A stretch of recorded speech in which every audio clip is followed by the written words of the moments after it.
Folks, we're 2 minutes out. We're 2 minutes out, so everybody please start to settle. And just one other note, if I can, a matter of Hall of Fame business and also a personal note.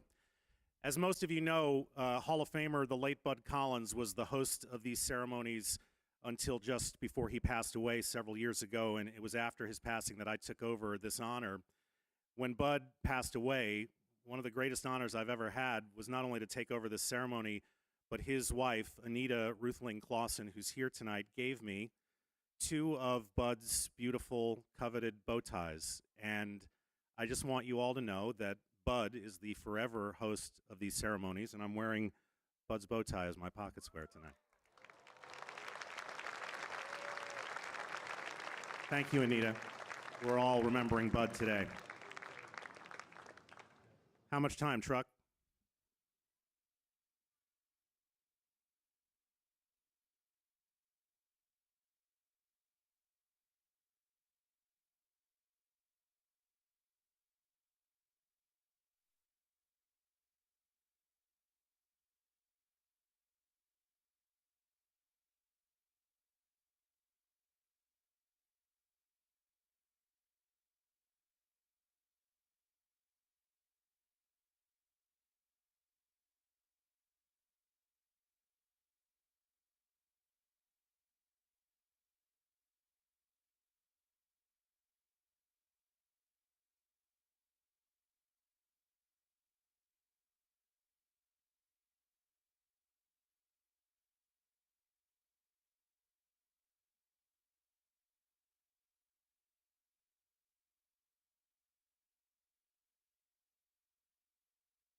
Here in Newport's salt-tinged air, the Hall of Fame embraces the game's past and makes room for the next legends to take their place.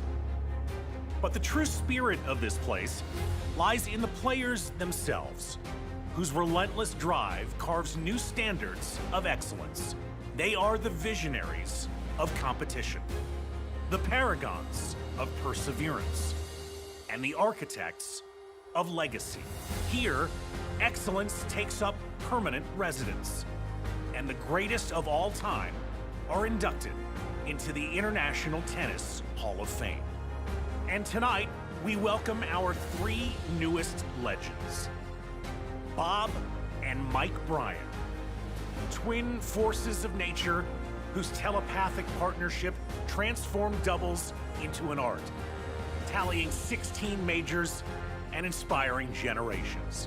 Maria Sharapova, a five-time major champion who combined grit and glamour to command the world's attention. From this moment on, Bob, Mike, and Maria stand shoulder to shoulder with every champion yet to come. Welcome to the 2025 International Tennis Hall of Fame Induction Ceremony. Good evening, everybody. Good evening. Good evening, and thank you, everybody, and welcome to the International Tennis Hall of Fame, and welcome to beautiful Newport, Rhode Island. I'm Brett Haber from Tennis Channel. I'm so honored to be hosting this celebration once again. Tonight, we honor three new legends. Maria Sharapova, whose fearless play and global impact captivated a generation. And Bob and Mike Bryan. The most accomplished doubles team in history whose brotherhood raised the bar for all who followed. They are here tonight with their families ready to take their place in history. But before we honor tonight's new inductees, we want to welcome back the legends whose stories already live within these walls. Starting with a woman whose artistry at the net made doubles unforgettable, and her calm under pressure inspired teams to dream bigger. Ladies and gentlemen, Hall of Famer Gigi Fernandez.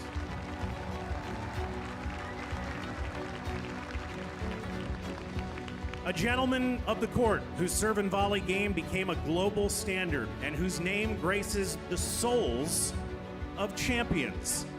Ladies and gentlemen, Stan Smith.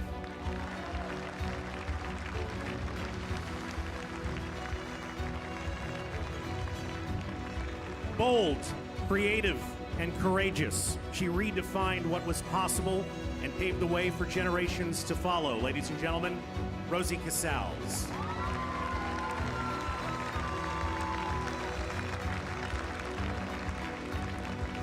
With a pen as powerful as any serve, his storytelling brought the sport to life, capturing its triumphs, turning points, and truths. Hall of Famer Richard Evans.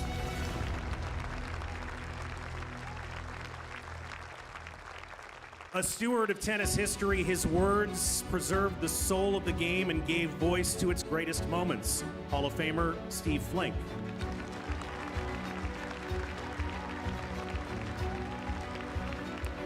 A pioneer whose advocacy and innovation opened doors and expanded the game for athletes everywhere. Ladies and gentlemen, Rick Draney.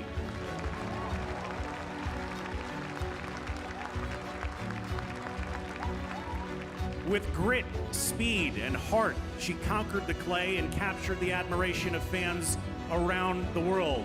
As Bud Collins used to call her, the Barcelona Bumblebee Arantxa Sanchez Vicario.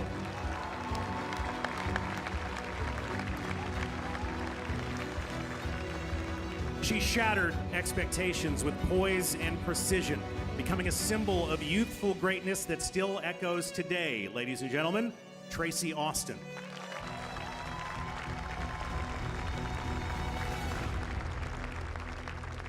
With fire in his eyes and grit in his heart, he turned every match into a proving ground and every fan into a believer.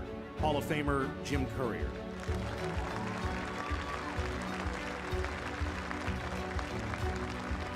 From his rocket serve to his electric energy, he brought a jolt to every arena in which he played and a lasting impact to the sport that he loves.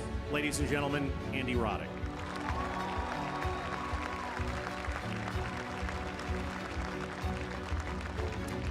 Dynamic, dominant, and fearless. Her unmatched versatility made her not just a champion, but a movement. Ladies and gentlemen, Martina Navratilova.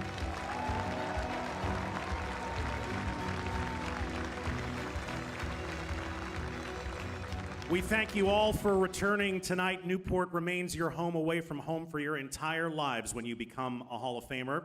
After a short break, we will relive the sights and sounds of Hall of Fame weekend. Thanks so much for being with us. We'll be right back.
Welcome back to the International Tennis Hall of Fame, everybody. This ceremony, thank you very much.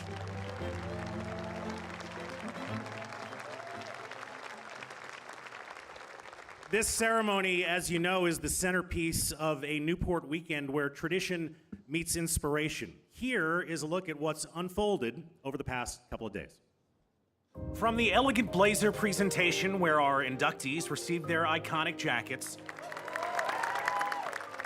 to courting fashion, where tennis and style converged to celebrate the game's influence beyond the court, to the star-studded Pro Classic, where Hall of Famers and celebrities competed on the Newport grass in a showcase of fun and tradition. The Hall of Fame Induction Weekend is a celebration of legacy, camaraderie, and love of the game. This year, that legacy reached a new generation through the Be Legendary program, which brought young athletes from around the world to meet their tennis heroes and witness greatness up close. Great job.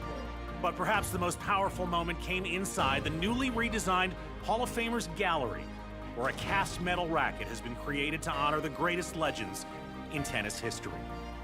As part of this year's annual ceremony, Bob, Mike, and Maria will be the first inductees to receive their own replicas that they'll take with them, while identical rackets are now mounted in the gallery alongside the other 270 Hall of Famers who have previously been inducted. As the Bryan brothers stepped into their exhibit, surrounded by their 2013 Wimbledon trophy and match kits, their 2012 Olympic gold medal, their Davis Cup jackets and racket, and championship gear from Roland Garros, the U.S. Open, the Australian Open, and their 1,000th victory, you could feel the weight of history in every corner. And for Maria Sharapova, style was never just about fashion. It was an extension of her identity, blending elegance with competitive edge. That signature sophistication is on full display in her exhibit, her 2017 U.S. Open ensemble, her 2004 Wimbledon dress, and that tuxedo-inspired outfit that turned heads at Wimbledon in 2008. Each piece reflects the grace, power, and global presence that made her one of the sport's most distinctive figures, capturing not just a match, but a moment in time. Standing face to face with the matches, the milestones, and the memories that define their journeys, these three players began the weekend not just to be honored, but to witness their legacies woven into the fabric of tennis history.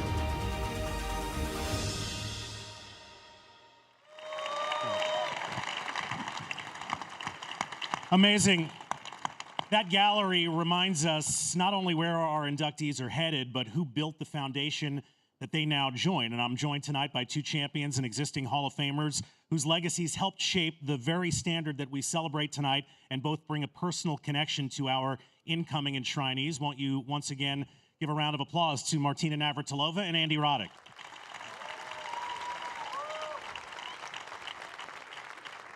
Hi, partner. Hello, partner. Martina, few athletes have left a mark on both singles and doubles the way you have. You and Pam Shriver redefined what a partnership at the highest level looks like, just as Bob and Mike did in their era. And of course, your Grand Slam titles were so numerous that they're impossible to count. And you had one. Is your hair okay? My hair is flying away. You look fabulous. As little as I have, this is Stop out of it, control. stop it. You won a Grand Slam title in mixed doubles with Bob. I just wonder, when you watch the Bryan brothers, what stands out most about their legacy and how they've elevated doubles in a way that you recognize, or maybe that you don't?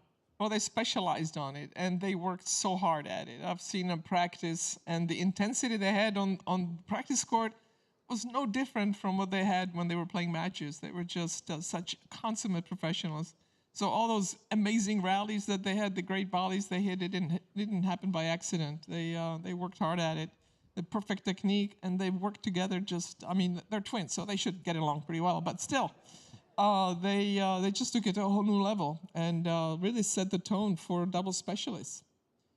Andy, you came up in the same era, really, as all three of our new enshrinees, sharing locker rooms with the boys' Davis Cup wins, including the 2007 championship run in Portland. Who knows, late-night flights, late-night bites. What made them so effective, not just on the court, but in a way that made their personality sort of resonate with tennis fans? And that's not just Bob and Mike, it's Maria, all of them. I said today when we were doing our show here, I said a lot of us grandstand on making the game better, right? Like giving something back. Most of it's lip service from a lot of us, a lot of the time. Bob and Mike, every single week, clinics, autographs, high fives, promoting the game. And it was the same when they were 17, and it was the same long after I was done playing, right? Like, from a Davis Cup, if you would ask me what my favorite viewing experience was in a given year, and it probably wasn't watching another match. At that point, that's the last thing you want to do when you're an active player. Every single Tuesday of every single practice week of every single Davis Cup tie, I would sit and I would watch these guys work on their craft, and it was amazing to watch. The unspoken chemistry, the same thing over and over and over and over until it wasn't possible for their muscles to do anything differently. Just respect over and over, and I was lucky to see it with my own eyeballs. I think we all were lucky to see that with our eyes over the 20 years that they played. Martina, you were a pioneer in so many ways. One of them was making it okay to be fierce and strong and relentless and a woman without sacrificing your authenticity.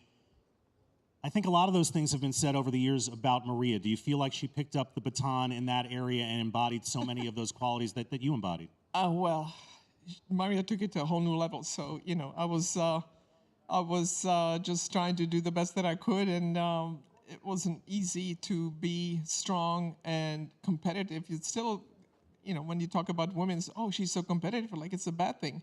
But when they talk about Rafa Nadal, he's so competitive, it's a great thing.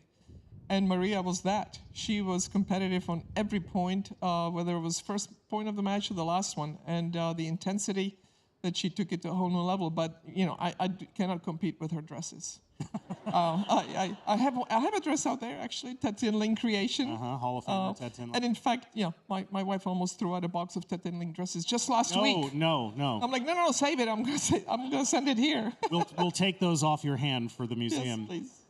Andy, in conclusion, tell us something about Bob and Mike that might not be evident to those who didn't know them as well as you did.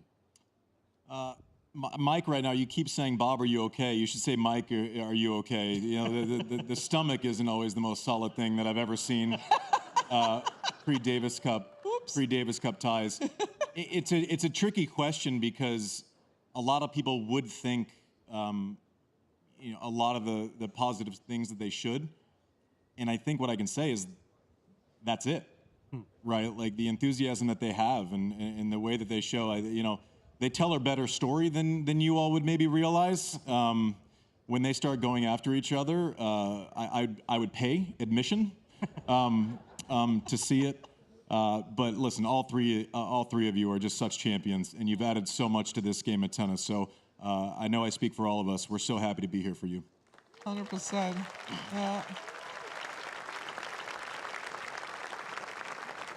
Not too many athletes transcend their sport, and for the twins to do it as doubles players, that's amazing. And Maria took it to, global, fantastic stuff.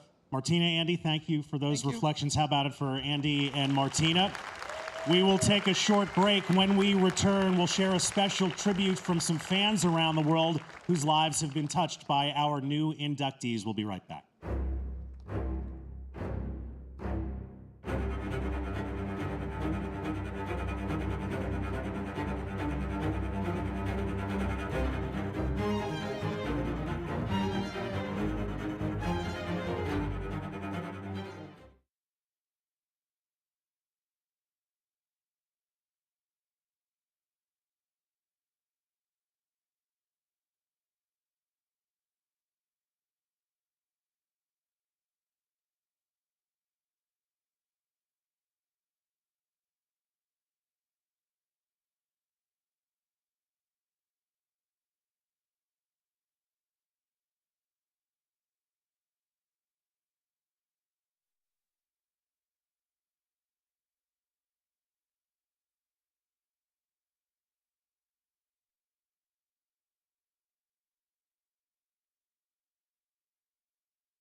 Tennis Hall of Fame, thank you so much.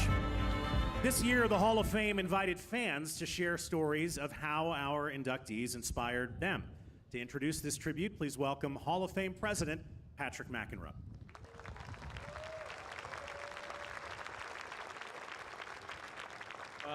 First of all, it's amazing to be here with the Hall of Famers and with all of you. So give yourselves a round of applause, because this is like a picture-perfect night.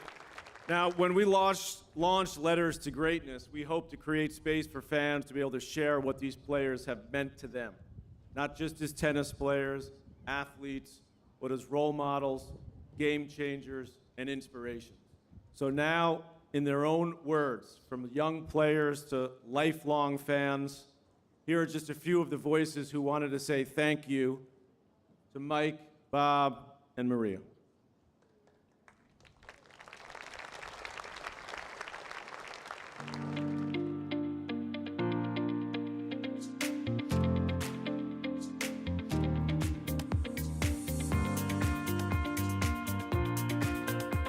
Sharapova, I love you so much. You were the biggest inspiration to me when I was growing up. I've been a fan of you since you were playing Serena Williams. I remember that match like it was yesterday. I've been watching you play since I was a little kid. Been following tennis for a long time as well. You're such an inspiration for all of us, not only tennis players, but all people who want to achieve a lot of great things in life. If Maria Sharapova is hearing, I think I want to be inspired by tennis, and I love tennis. I even play tennis, and I hope you see this video. Maria, you took women's tennis to new heights. Congratulations on making it into the Hall of Fame. The Bryan brothers, the legends. Congratulations to you guys for getting inducted into the International Tennis Hall of Fame. Thank you for bringing doubles back. And the Bryan brothers, my goodness, you guys have won literally every possible thing in the doubles universe. I have enjoyed years upon years of watching you guys play doubles. You guys are magic. You guys look like your brains are on the same path. You can just act as one. It's always been really impressive to me. Hello, Bob and Mike Bryan. This is the Navy men's tennis team here. We just want to congratulate you in getting inducted in the Hall of Fame. You guys really did have great careers. You guys did a really good job of inspiring us to become better doubles players and tennis players in general. Congratulations to the Bryan brothers for making it in the Hall of Fame. I seen y'all back in the, y'all used to get it, you know what I'm saying? I don't even want to say back in the day. Y'all day is right now. Congratulations to all three of you. It's an amazing achievement. There's nothing better than Hall of Famers that love the sport and are making a difference. You guys are amazing. You guys are an inspiration to so many, and thanks for all the awesome memories.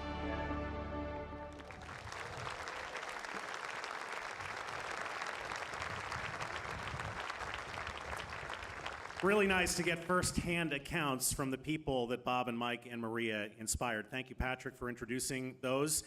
Greatness, as you know, is measured by the lives that it inspires. Few left a deeper mark than Bob and Mike Bryan. And as we get set now to induct our first two members of the class of 2025, let's look back at the journey that turned their brotherhood into history. From their first swings in California to tennis's biggest stages, Bob and Mike Bryan redefined what it means to be a doubles team. Their resume is staggering. 119 ATP titles, 16 Grand Slams, an Olympic gold medal, and a record-setting 438 weeks atop the ATP doubles world rankings. They are the only men's doubles team in the Open era to hold all 4 major titles and the Olympic gold medal simultaneously. They played for each other and for their country, setting an American record of 25 Davis Cup ties as a pair. It's back home, and here they come. Together, they were nearly unstoppable, becoming the most successful doubles team in ATP Tour history. With their signature chest bump, Bob and Mike brought passion and entertainment to every match, elevating the profile of doubles and bringing it to the center stage. Tonight, we celebrate not one, but 2 legends of the game whose extraordinary careers and impact on the sport will forever be known as they are inducted into the International Tennis Hall of Fame.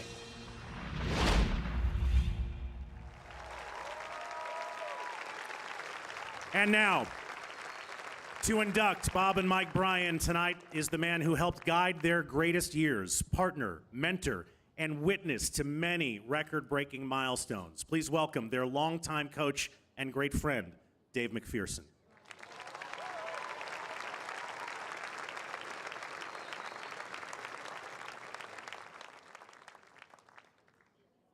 Good evening, ladies and gentlemen. How I wish I could borrow Brett Haber's voice for this, but I'll do the best with what I have. When Bob and Mike asked me to present this introduction, I was touched, honored, and I must admit, I've written here a little nervous, perhaps a lot nervous might be a better description as I'm feeling right now. But I promise you this will be an organic, wood racket introduction, no chat GPT. In the summer of 2005, Wayne and Kathy Bryan asked me to embark on a trial with the boys for the U.S. summer events. They won DC, and when they made it to their fourth Grand Slam final of the year, having lost the previous three, we all felt the pressure. Mike dubbed it as the we're on the verge of an anti-slam. And I don't think Jimmy Arias or Jesse Pagula are here, so it kind of felt like the Buffalo Bills too. But sorry, my apologies. Couldn't help it, football fan. Anyway, under pressure, despite all that pressure, they played an amazing final, came up clutch, and blitzed great rivals Jonas Bjorkman and Max Manny to win their first U.S. Open in 2005.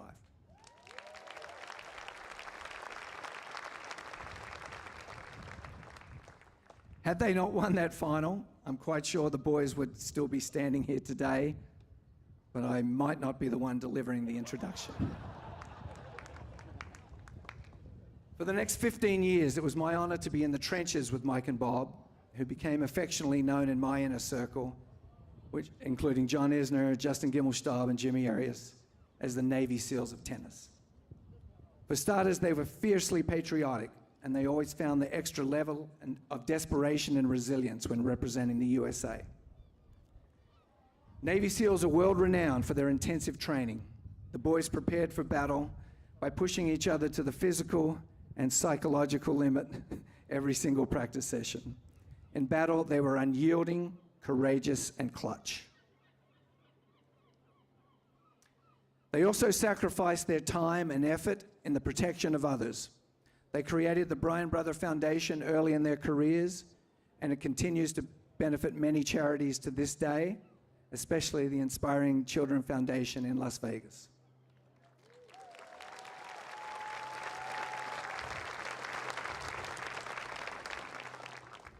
Although they were difficult to tell apart in appearance, on the court they had unique strengths.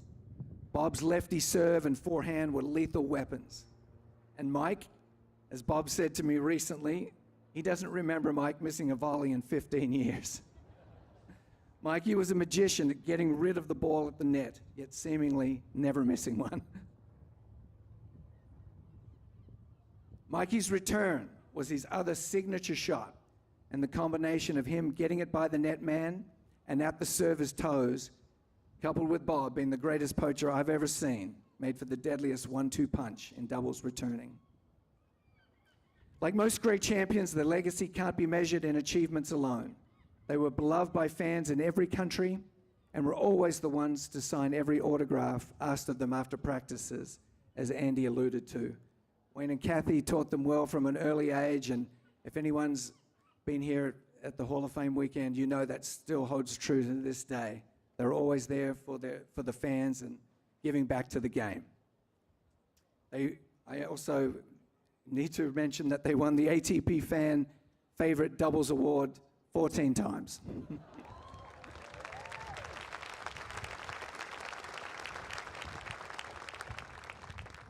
Bob and Mike were also the face of doubles for the best part of 2 decades, championing the sport of doubles through some very challenging times. In addition to being champion athletes, they are also wonderful husbands to Michelle and Nadia, and loving fathers to Michaela, Bobby Jr., Richie, Jake, and Tommy.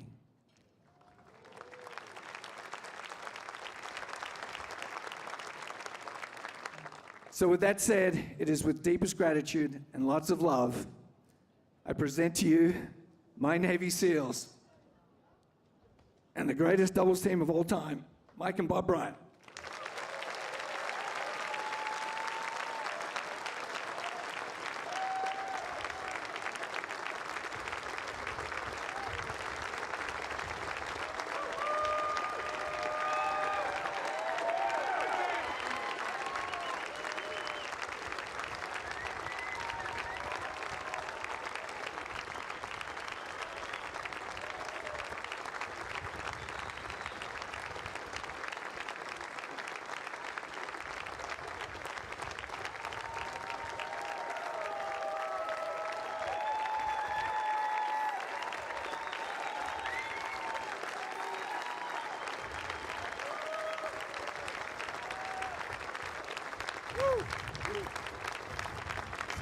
Ooh.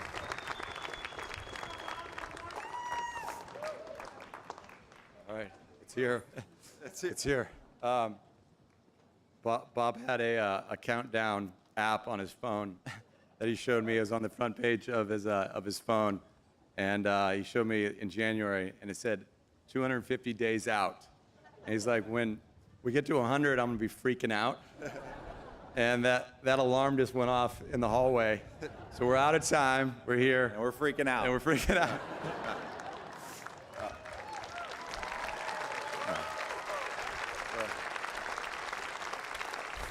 All right. Macker, thanks so much for the nice words. It's funny, I never teared up in any trophy ceremony or anything. Won 119 trophies and never teared up. That got me. The video got me. So it's great to be here. First, I just want to say thanks to the International Tennis Hall of Fame for this incredible honor. We've been blown away by the last 48, 72 hours. It's been such a ride. So thank you guys. Thanks, Dan, Patrick, Kim, Jeff, Anne-Marie, and your whole staff for making this journey to Newport so special.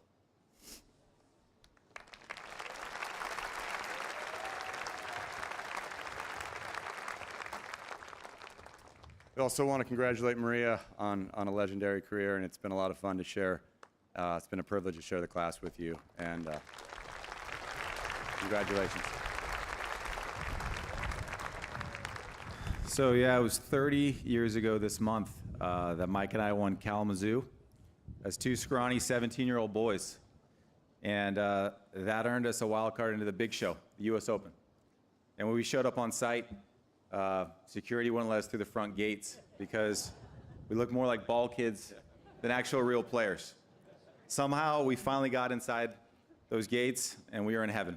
You know, we were cruising the locker room, trying to play it cool and rubbing shoulders with our heroes, you know, Andre, Pete, and Jim. And it took everything we had not to go up and get autographs.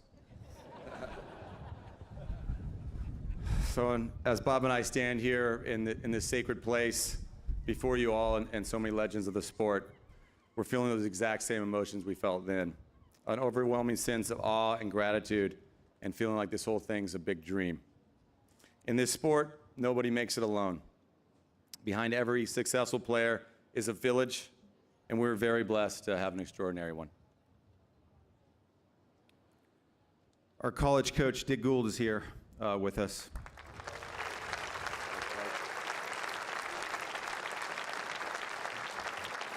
Under his leadership, Stanford captured 17 national titles, and to be part of that legacy was a dream. Coach, we were lucky to learn from you on the farm. Your mantra was simple: be proud, but never satisfied. And we carried that with us on tour. It kept us hungry, even in the good times. And Coach, after facing those rabid Georgia Bulldogs in Athens, the Davis Cup road ties felt like pickleball at the park.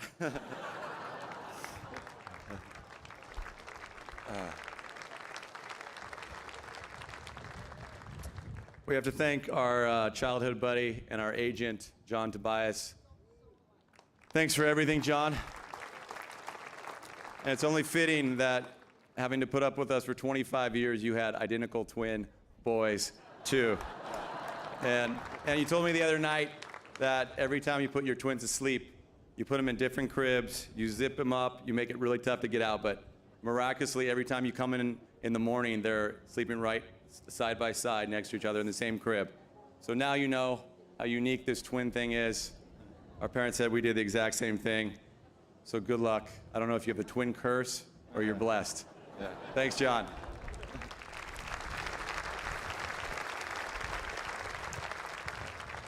When we were 10 years old, we watched Ricky Leach, Jay Berger, and the U.S. Davis Cup team take on Mexico in San Diego. That moment lit a fire in us that never went out. Captain McEnroe, Captain Courier, every time we suited up to play for you guys, that was the most important day of our lives. The intensity, the passion, the pride of playing for our country, there's no greater honor. Thank you for believing in us and giving us an opportunity to be part of something that's so much bigger than ourselves.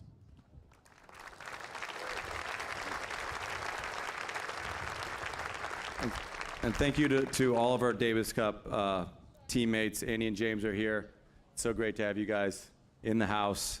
And I remember in Portland serving out the match for the Cup. I looked over to the sidelines, and Andy was already tearing up. So it just shows how special that moment was to all of us. Then it happened.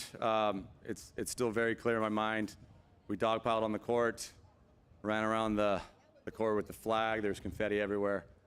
And I don't want to name names, but I saw a couple of guys sipping out of the cup. It rhymes with candy, Andy. Yeah. No, that was an awesome night until Andy tapped me on the shoulder at 3 a.m. and told me that I had to play the dead rubber.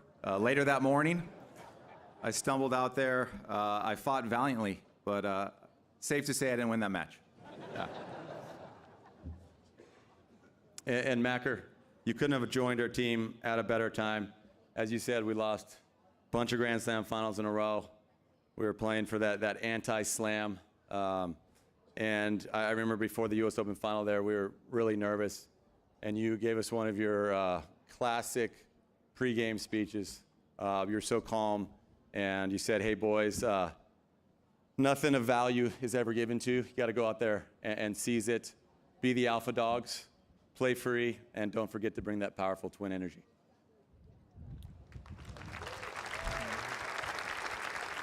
No,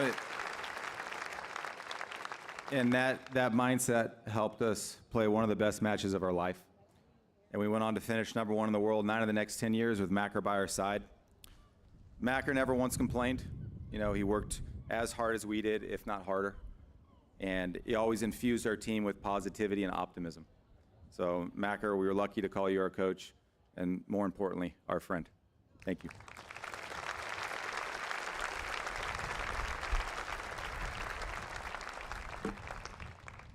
We're also very fortunate to have a few other coaches and mentors who had a huge impact on us.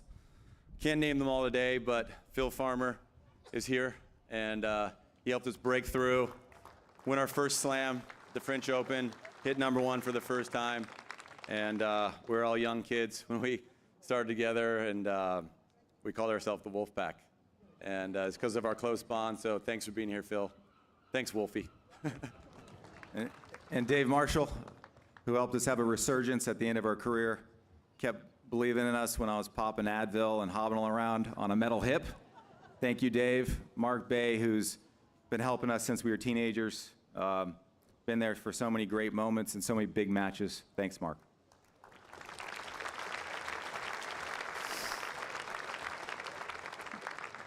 Doubles was our love from day one. Each and every day, we worked hard on our reflex volleys, our soft hands. We studied the great teams like the Woodies. Our dad would even sit us down, make us watch some of that old black and white footage, grainy footage from the 30s of Bob Lutz and Stan Smith. Stan's here today, one of the all-time greats, Stan Smith. And he just told me inside that my shoe that we did a signature Bryan Bros K-Swiss shoe, and it looks too much like his shoe. So he's in the process of suing us right now.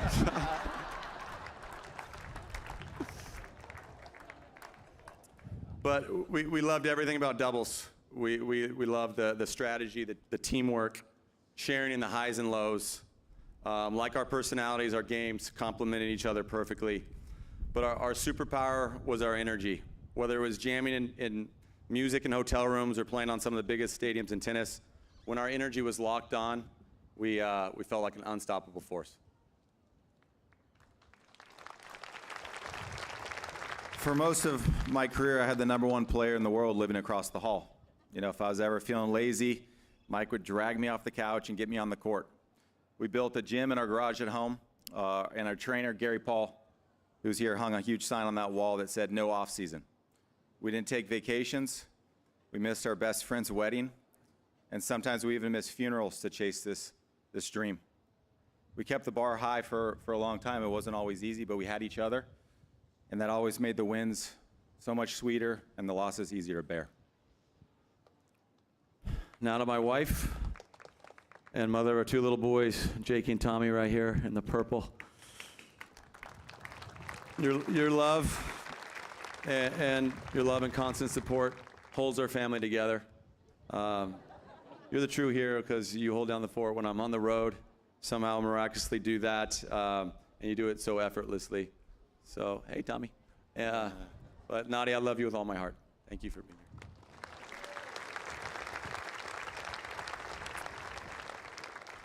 When I was about 14 years old, my mom would call me down to her lesson court at the club so that I could help her demonstrate the serve to a little 9-year-old girl who was also left-handed.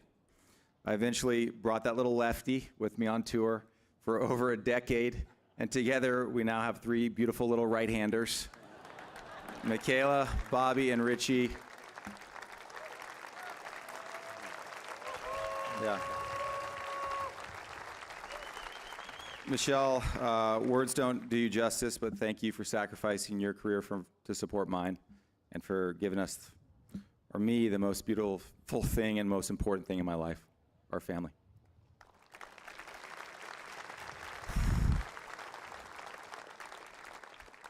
Mom and Dad, this honor belongs to you as much as it does to us.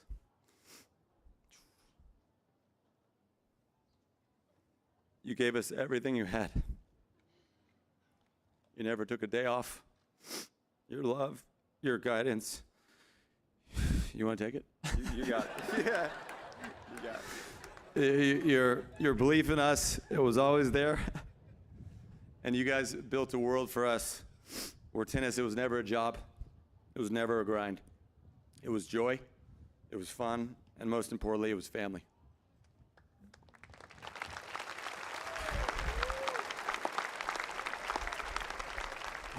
And our favorite memories aren't about the trophies.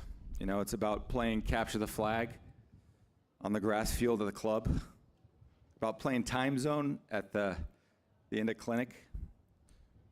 It's about, you go? We're about cramming the 4 of us into a Motel 6 in the middle of nowhere and sharing laughs over a late night bowl of grits at the Waffle House. They're about listening to my dad's oldies on the radio and falling asleep in the back seat of the car on the long drive to the Fiesta Bowl, doing what we love together. And we always felt you there, you know, whether it was a call for a quick tip on the volley or an email after a heartbreaking loss in Shanghai. Your support seemed to always come at the perfect time, and it always gave us that boost that we needed.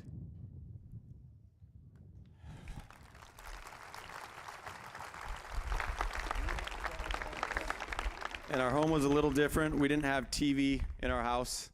Instead, we had musical instruments set up right in the middle of our living room, which filled our house with creativity.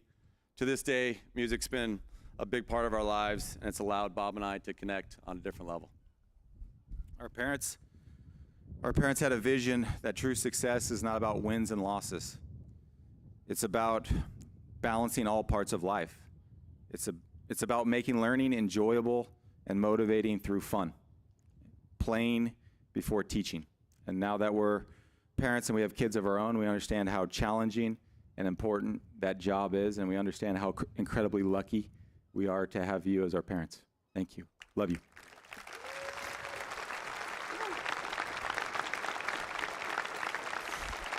All right. Tennis has always been more than a sport for us. It's been a mirror for our lives. At one time, we were little boys chasing Agassi through a parking lot for an autograph, and years later, we're we were staring him down from across the net. We idolized the Jensen brothers and would practice their chest bump in our bedroom, and that same chest bump became what tennis fans remember us by. At 12 years old, we went to a national camp down in Key Biscayne, Florida, coached by Captain Tom Gullickson. Just a few months ago, I took my 11-year-old son, Bobby, to a camp in Orlando, and there was Goalie teaching Bobby the same lessons he taught us. That's tennis. It stays with you, gets in your blood, it connects generations, and somehow it all comes full circle. Each day when we made that 7-minute drive to the Cabrillo Racket Club, if our dad ever saw a piece of trash on the side of the road, he'd pull the car over, we'd jump out, we'd pick it up. He'd often say to us, always leave the campsite cleaner than when you found it.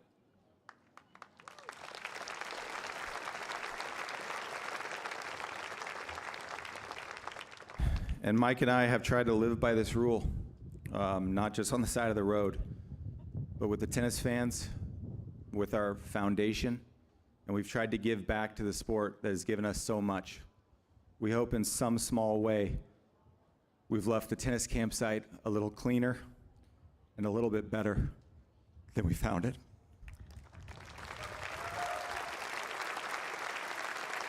We're done. He's done.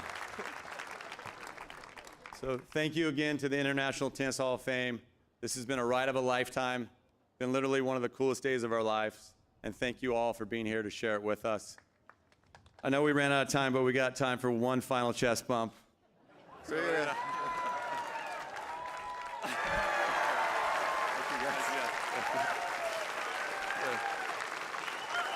Thank you.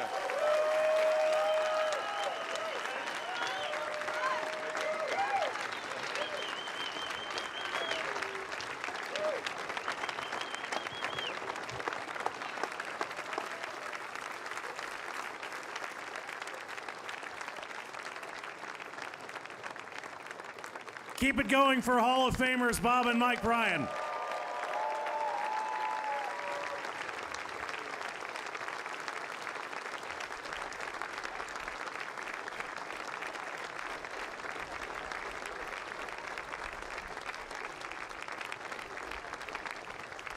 Ladies and gentlemen, we'll take a short break, but when we return, the spotlight shifts to another Grand Slam great as we honor Maria Sharapova, and trust me, you won't want to miss who's here to help us do it. We'll be back in just a moment.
Welcome back, everybody, to the International Tennis Hall of Fame. What a moment from Bob and Mike Bryan.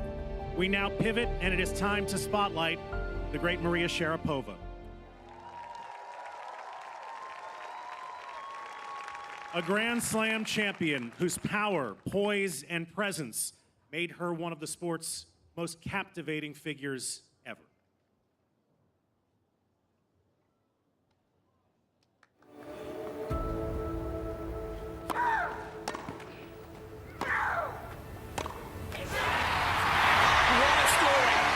What a star!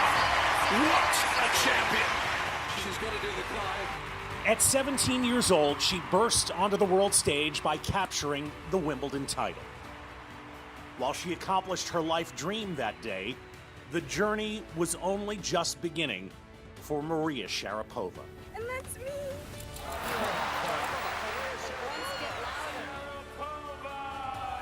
Over the next 2 decades, she would become one of the most accomplished and iconic figures in tennis,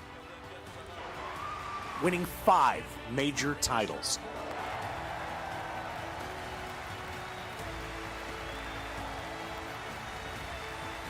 Achieving the world #1 ranking, taking home an Olympic medal, and becoming one of only 10 women in history to complete the career Grand Slam.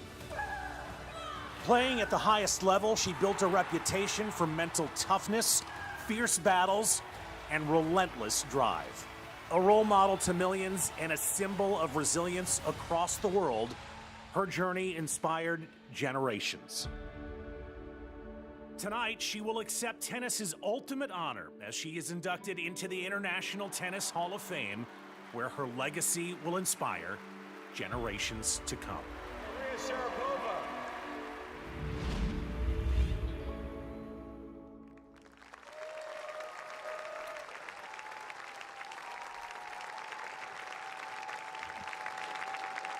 Ladies and gentlemen, to present Maria with her Hall of Fame racket and to welcome her into tennis immortality is someone whose epic battles with her helped define a generation of women's tennis and whose friendship has blossomed through mutual respect. Please welcome to the stage 23-time major champion, Serena Williams.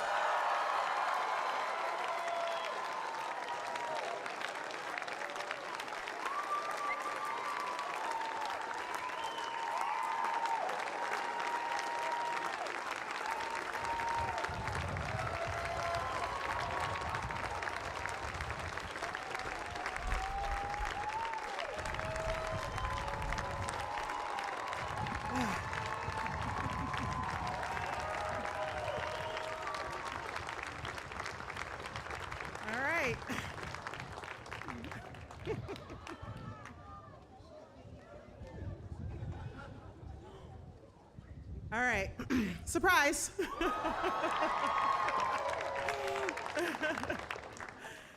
I know I'm probably the last person you would be expecting to see here tonight, but honestly, a few years ago, I probably would have said the same thing.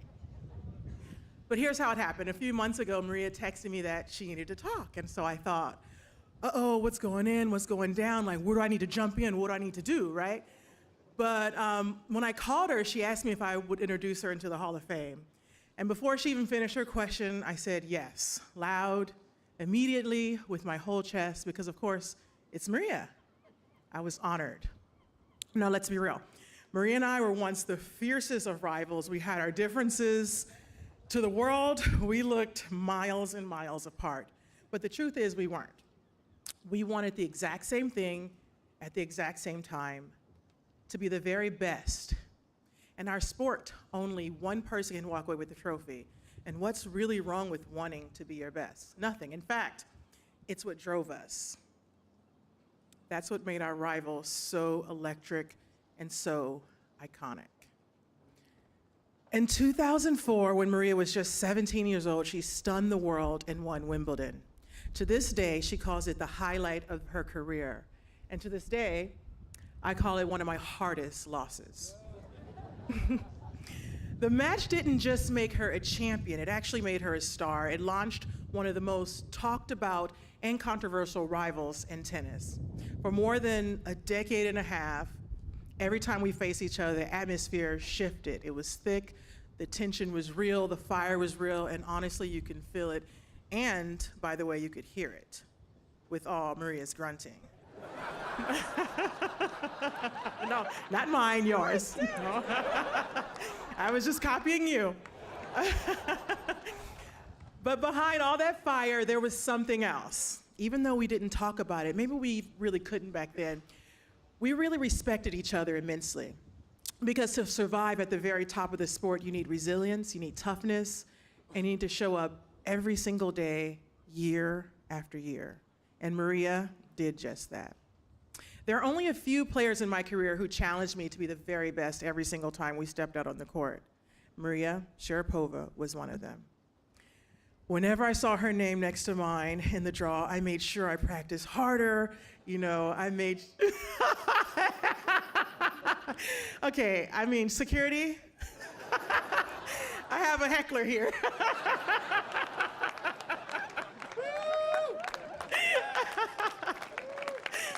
I focused more and I showed up with my A game because whatever her weakness was the match before, you better believe that was her strength the next time. She was relentless about improving. I remember once running her left and then right and then left and then right and then left again, and she just refused to give in, and she went for everything. When the point was over, I finally looked over to see if I had tired her out, but nothing, completely poised. If you didn't know better, you would have thought I was the one doing all the running at that point. And honestly, the next point I probably was. She had this fierce, never give up attitude, never surrender, that always kept you on your toes. And I can't tell you how many times I was in the locker room watching her down a set in a break because I would have to play after her. And instead of warming up for my own match, I would literally just sit down, I would look at my coach and I would say, we're in for a long one, because Maria would come back every single time. She never quit, she never gave up. Of course, you know, I was mad I had to wait so long. More than once I wanted to tell Maria, Maria, just win in straight sets. You know you're gonna win anyway, so just do it already. Why are you torturing us out here?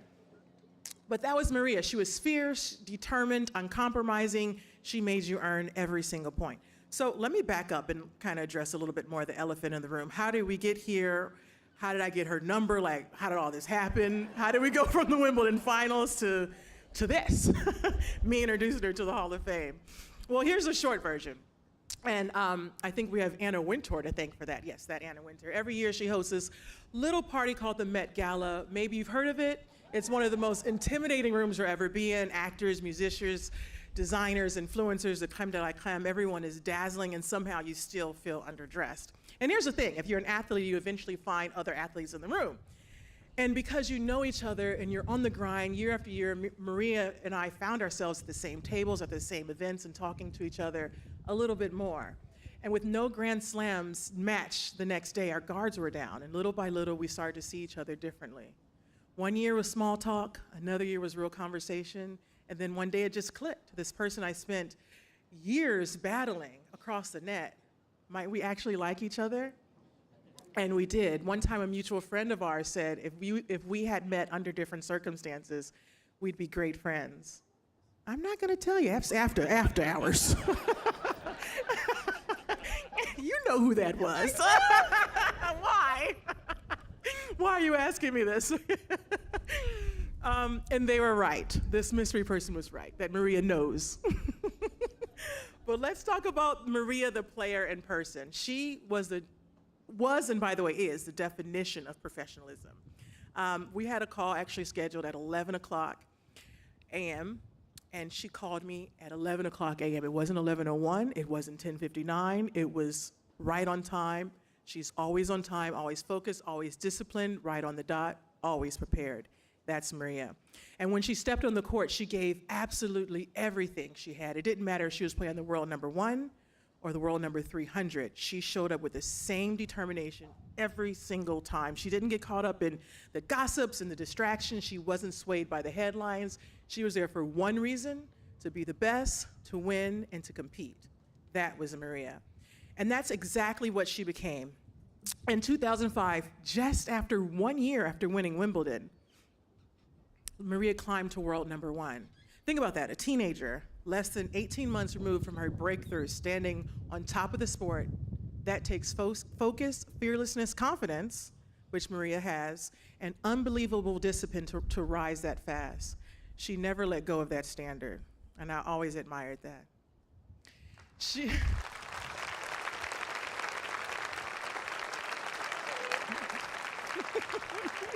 I can. She went on to win Wimbledon, the U.S. Open, Australian Open, and eventually she mastered the surface that humbled her most, the clay. In fact, I would always tell myself, give 100% like Maria. Focus, focus, focus. If she can do it, you can. Yes, Maria, you were inspiration to me, and without even knowing it, you always inspired me when I went out there because I knew if I could just focus like you, I could do well and I could win. So thank you so much for that.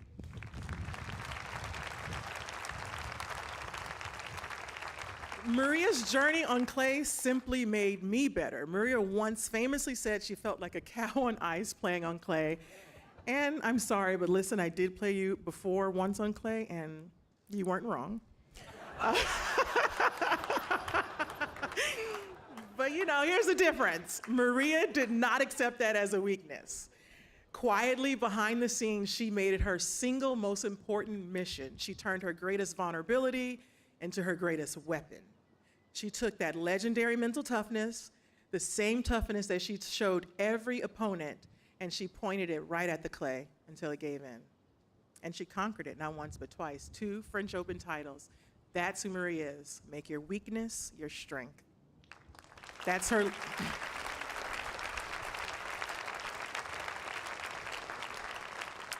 That's her legacy. And the more I've gotten to know Maria, the more I realize how much we share. Champions actually always have a lot in common. I once asked her, how does she celebrate her wins? And she looked at me and she said, celebrate? What does that even mean? She was always focused on the next goal, the next title, the next challenge, and honestly, that sounded a little too familiar. And when I asked her if she celebrated her retirement, she shot back, did you? We both laughed because no, we both knew that we both knew that without answering that neither one of us did. Champions do not live in the rearview mirror. We do not look back. We keep going, we keep adapting and thinking about our next win. Champions move forward, champions live in the present. Maria was and is the personification of that.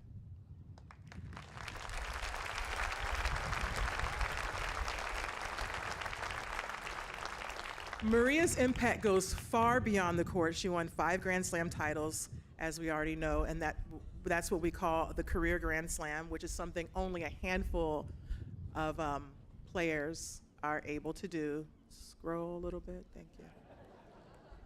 She became the world number 1 at just 18 years old, something I never did, and she held that spot for 21 weeks in her career. Maria won 36 WTA titles, earned over $38 million in prize money, and spent more than a decade ranked inside of the top 10. She was also an Olympic medalist, winning silver at the 2012 Olympic Games. Well, security, this, please. And beyond the numbers, Maria was the most recognized and admired athletes on the planet. She was the highest paid female athlete in the world for 11 straight years. And she showed us all how to take excellence on the court and turn it into excellence in business and fashion and branding and everything that she touched. She inspired young girls around the globe and inspired them in the world that if she can do it, they can do it too. She could win on the biggest stages, then they could too, and they could conquer new ones. She changed how women not only approached tennis, but sport and opportunity. She showed us that you can be fierce on the court and strategic off the court and unapologetically yourself the entire time. And she always did it with her head high, proud, strong, classy, and yes, with that signature grunt. And today, her biggest joy isn't only a trophy, it's her son Theodore. And she's taken that same focus, that same fire, and poured it into being a mom a great mom, steady, calm, and thoughtful. She actually reminds me a lot of Venus, and the more I get to know her, the more I think about the things we share and we can share in the future. Maria's honest, she gets to the point quickly, she's earnest, she's loyal, she's family-oriented, and at her core, she's just a great person. If I didn't know her better, I think she could have been my sister, the yin, the yin to my yang, the calm to my storm. So don't be surprised when I'm calling her with all the dramas in my life, because that's what sisters do. So what started as a rivalry turned into an enormous amount of respect. And what grew from respect has turned to friendship. And like I said, champions adjust. Maria didn't just win matches, she built a legacy that will last forever. Last year, I asked Maria to be my tennis ball. And I think this is her way of saying yes. So tonight is my honor as her former rival, her former fan, and now her forever friend, and one of the world's greatest sports heroes of all times and champions, to welcome Maria Sharapova into the International Tennis Hall of Fame. Congratulations.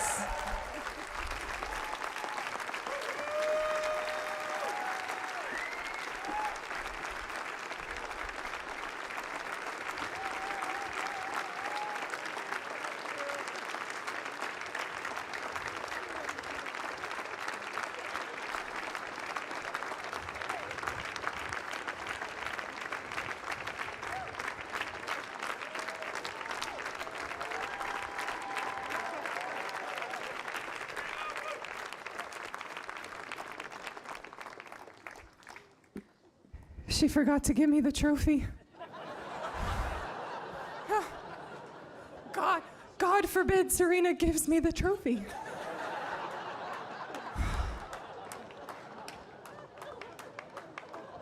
I'll just take it myself.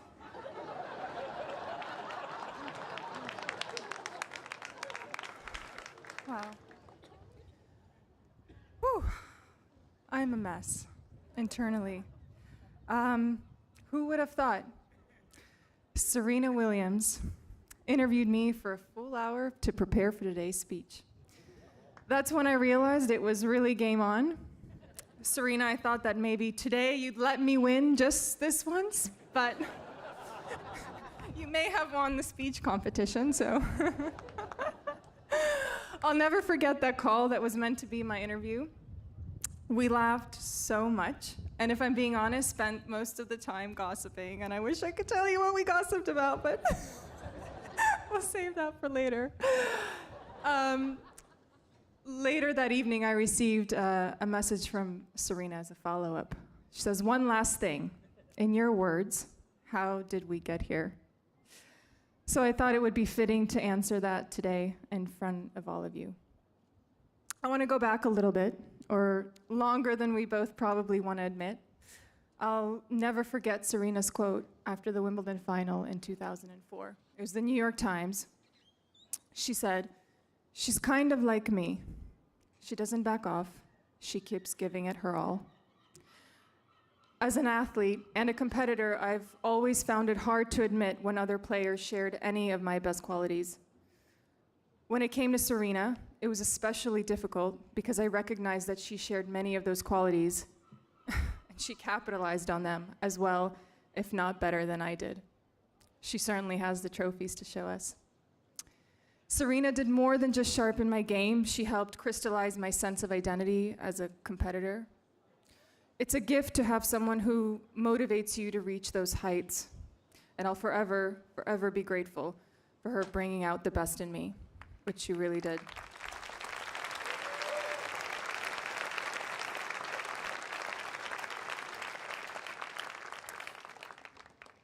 We have always shared a deep mutual respect for and understanding of one another. Our backgrounds are more similar than what meets the eye. We both had fathers with incredible, bordering on unreasonable levels of belief in their young daughters. They both made countless unspoken sacrifice to give us a chance at greatness, and I had personally a front row seat to how wholly dedicated they were to making us into champions. Once we fulfilled that potential, we both knew no other way than to fight our hearts out. We left everything out on the lines of the court, every single match we played. We both hated to lose more than anything on this earth, and we both knew that the other was the biggest obstacle between ourselves and the trophy. That's the root of how we got here. We were cut from the same cloth. But once all was said and done, once the lights dimmed on our careers and they locked the gates behind us, we brought our guards down. I'm grateful, I'm so deeply grateful for you being here for our friendship. This means the world to me more than you'd ever know. Thank you. Thank you so much.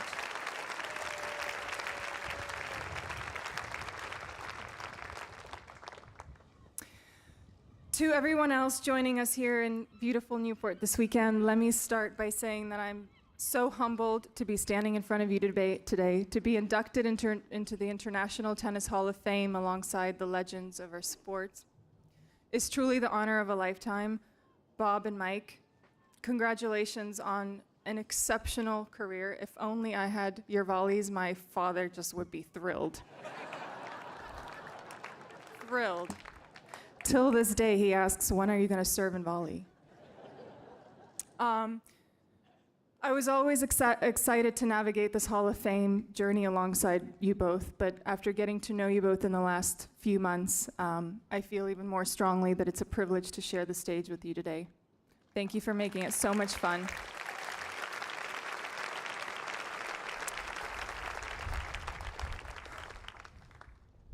A couple of months ago, when I started thinking about how I wanted this weekend to look like, I sent a note to all of my team members from throughout my career, and I expected about half of them to join. Much to my and the organizer's surprise, there's about 95% acceptance rate. And it's really important that I start with a few of those thank yous. Max, you had a little more hair when we first met, didn't you? He confirms he had more hair, and I apologize. You played a role that was so much more significant than what's written on your resume. You were my shield, the ultimate punching bag, someone who unapologetically said no on my behalf, over and over again. You also had to fire Jimmy Connors, which is a task no one wants to be responsible for. After every match I played, you were the first message I received. And the message was consistently, you are a champion, after every single match. You didn't skip a beat, even on the occasions when I didn't play like one. And on those occasions, Max could usually be found at the French Open waffle stand, which he single-handedly kept in business every single year. Whether I won or lost, he was the first in line to order. When every Frenchman was eating crepes, Max was killing the waffles. And therefore the little belly. Dad, we really did this together, didn't we?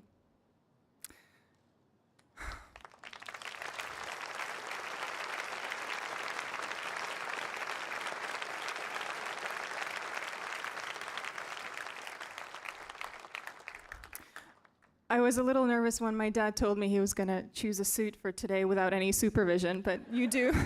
You look good. I approve. It's always a scary thought as a daughter. I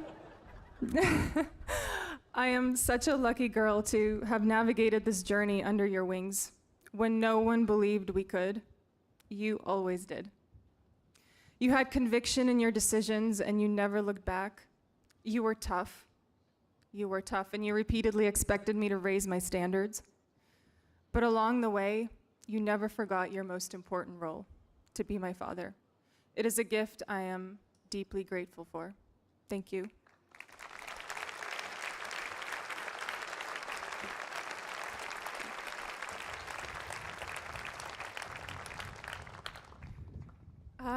To my mom, I know you were too nervous to watch my matches, but I hope you're watching this.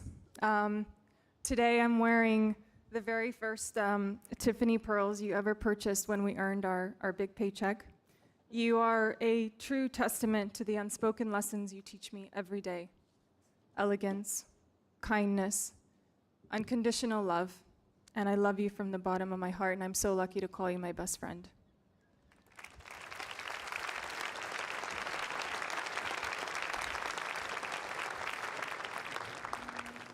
My love, you're next. You have opened my eyes to a world I really didn't know existed. It wasn't easy to break me away from my tunnel vision. You know I had the tunnel vision. But I'm so happy that you pulled me out of that comfort zone. You also taught me that, much to my surprise, a vodka tonic is not shaken. Thank you very much. Oh, I drink a lot more these days. And so does someone else in the crowd. You have contributed to one of the greatest gifts of our lives, our little son Theo. I am such a lucky girl to share this future with you, to push each other through all the twists and turns of this thing called life. Thank you.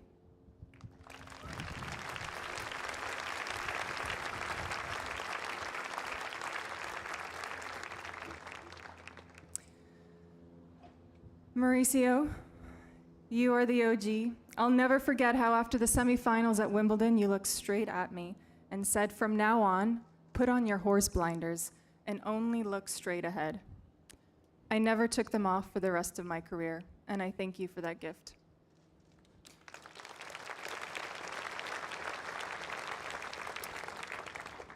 Thomas, winning the French Open together was one of the highlights of my career.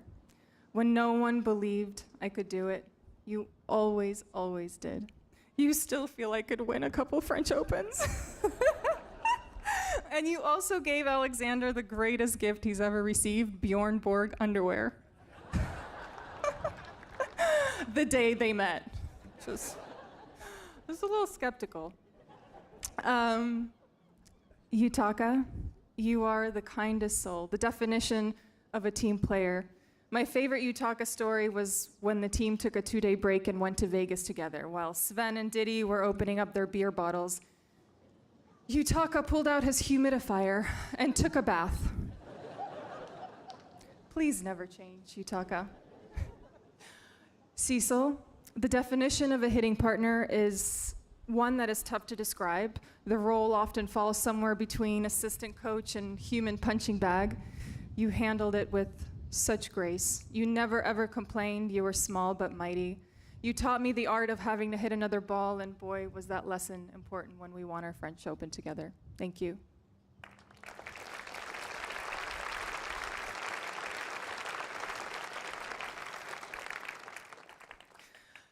Alex K. Hello. You joined my team during the toughest moment of my career, and you did so with no hesitation. You left the comfort of your home. You said goodbye to your wife in Dallas, and you went all in. I'll try not to take it personally that you were more excited about the message I received from Tiger Woods after that first round at the 2017 U.S. Open than the actual fact that I won the match. And thank you for teaching me the rules of American football, which since I've forgotten, but you know. I do know that the Philadelphia Eagles won the Super Bowl while we were working together, and I do still consider myself the lucky charm, so you're welcome. Go Birds, fine. I did it for Alex. Jerome, your work ethic was contagious. Nothing and no one would discourage you. Your brutal honesty was a quality I learned to respect. I remember you once told me, I was out of shape, and I had a little bit of cellulite. And because of that, I got in the best shape of my life and went on to win the French Open. But I still had cellulite, so c'est la vie.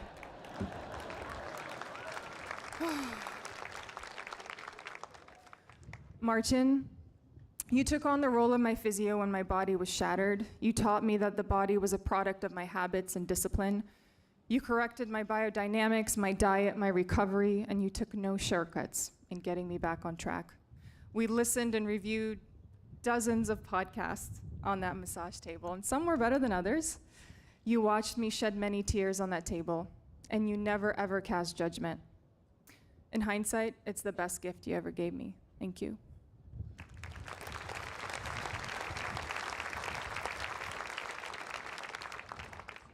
Ricardo, you made me fall back in love with the game of tennis.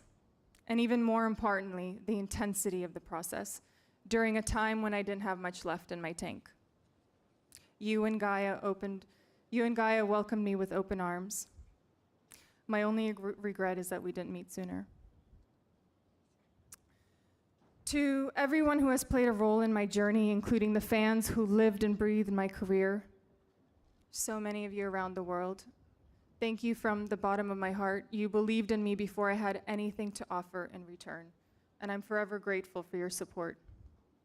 And while I'm not someone who makes a habit of looking backwards, the magnitude of this moment has made me reflect on everything that's led me here and how it can inform of what comes next. Always looking ahead.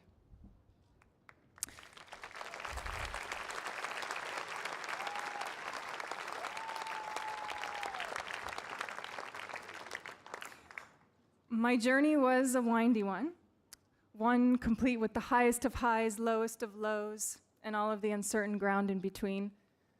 Believe it or not, there's no playbook on how to navigate those twists and turns, on how to be great for the long haul. But if there is any single quality that I can guide you to greatness in the absence of that playbook, I believe it's grit. So much of what shapes the very best happens far from the cameras. Those dewy mornings on the practice courts, the late nights poring over technical film. I dislike that so much. Replaying the critical points in your head over and over again. The fine-tuning repeated until muscle memory finally overrides any hesitation. The world recognizes the trophies, the grand slams, the fanfare, the center court glory, and I'd be lying if I said that stuff didn't matter, because let's be honest, I wouldn't be here without them. But in hindsight, my favorite moments were always the quiet victories, the ones only a few people beyond my inner circle could see. Those small triumphs stacked up and became the foundation that steadied me in moments when everything was on the line.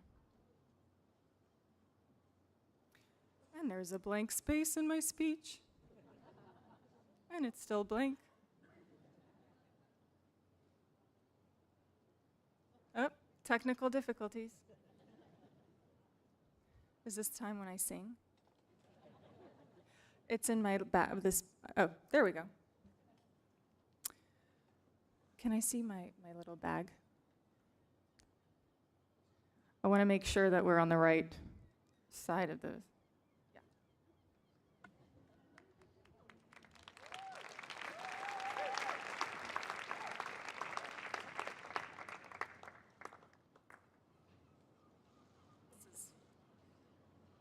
I want to make sure we're at the correct place.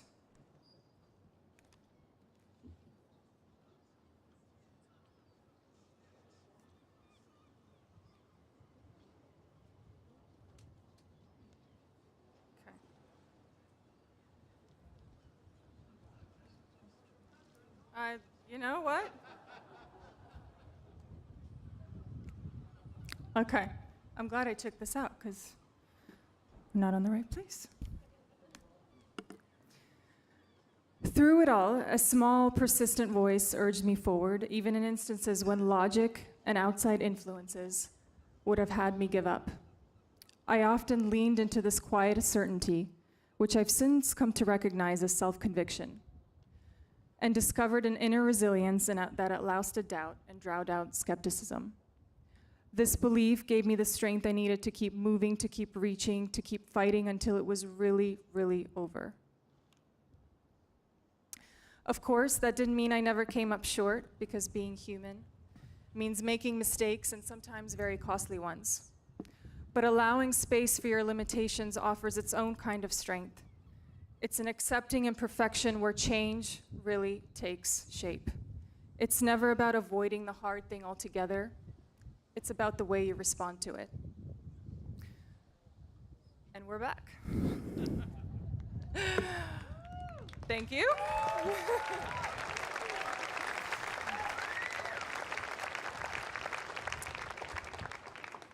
When I look back at photos or videos of me on the court, it's the one thing I notice: the relentless pursuit of improvement, regardless of any circumstances.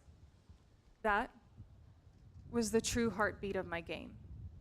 I was never the fastest or the strongest, and I certainly wasn't the best mover, and Max oftentimes reminded me of that. But when you fine-tune your mental fortitude, you can transcend the limits of your body every single time.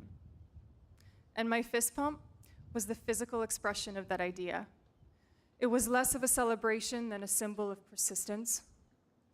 It was rarely for show, occasionally for show, and especially when I played you. Yes. I was like, is she looking now?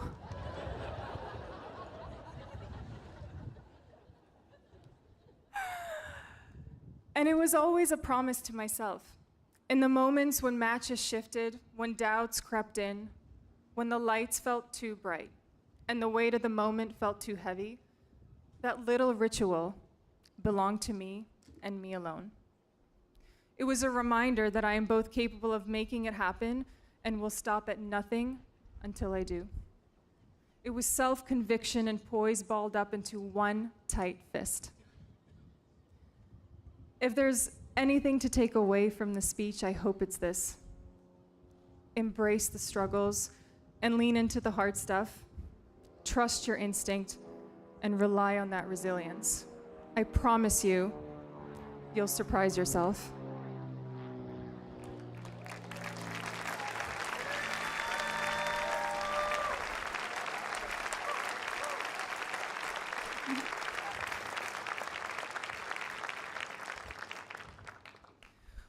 When voices inevitably tell you to ease up, to round your edges, dull your ambition, I hope you can find a way to ignore them.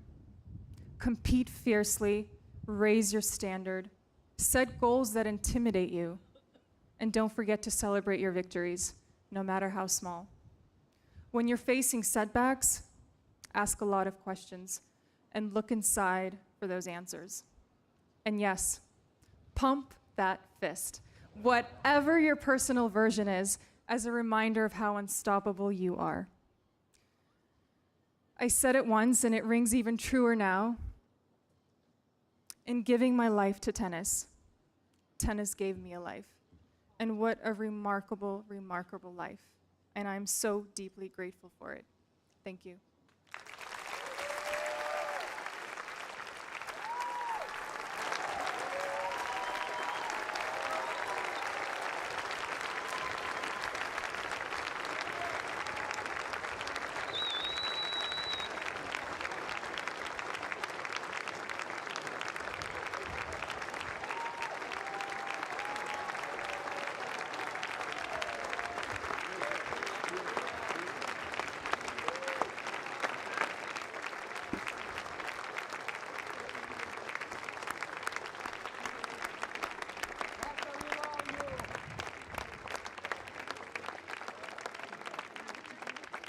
Ladies and gentlemen, thank you so much for joining us. A special thanks to our Hall of Famers and to our special guest presenter. How about it one more time for Serena Williams?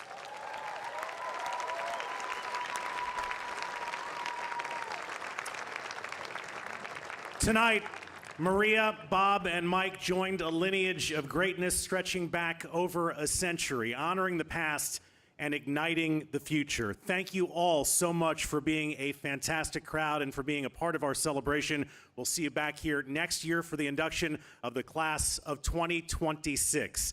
I'm Brett Haber. Good night, everybody.